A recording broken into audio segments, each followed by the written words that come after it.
in the Murrieta district. She's been at Tovashal since preschool. She loves it there. Her teachers love her. We love her, every one of her teachers. I believe that you guys don't understand what's going on with children like her.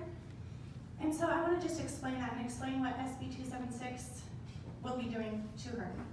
So a few weeks ago, as you know, we weren't given the chance to protect our children like Michaela. I'm one of the many hundreds of parents that filled every inch of this room, beyond the walls. Although many of us do wish to have our religious freedoms given back to us, and we would like to become a sanctuary school district, there's also medical freedom that we're fighting for. So let me explain that. Michaela suffered from a known and listed adverse reaction to the MMR vaccine when she was 3.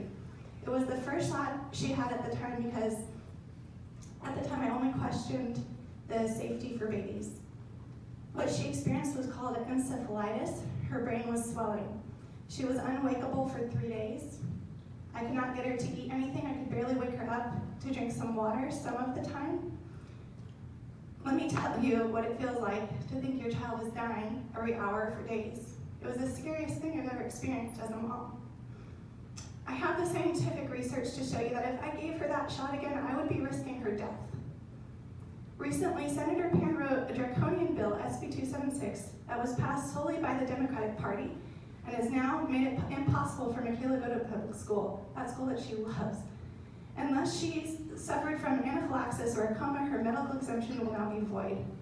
This bill was built on a ridiculous hysteria that there is a public health crisis worthy of attacking the less than 1% of the population.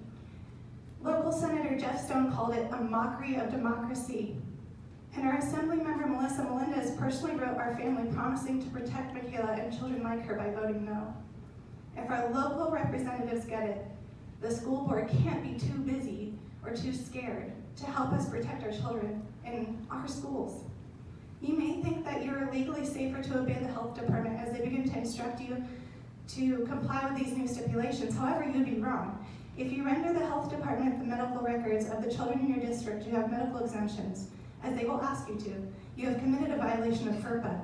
Remember the attorneys that were willing to represent you pro bono for helping us, parents, and maintain our rights? Please rethink how beneficial it will be to have hundreds of parents and lawyers behind you. I've already been in communication with your district nurse. I've educated her on the potential complications the district will face for complying with the new vaccine laws regarding medical exemptions. She has a long list of questions she cannot answer for me. If you do not revisit the sanctuary school district idea, those questions will be on your desks. Who's going to be liable?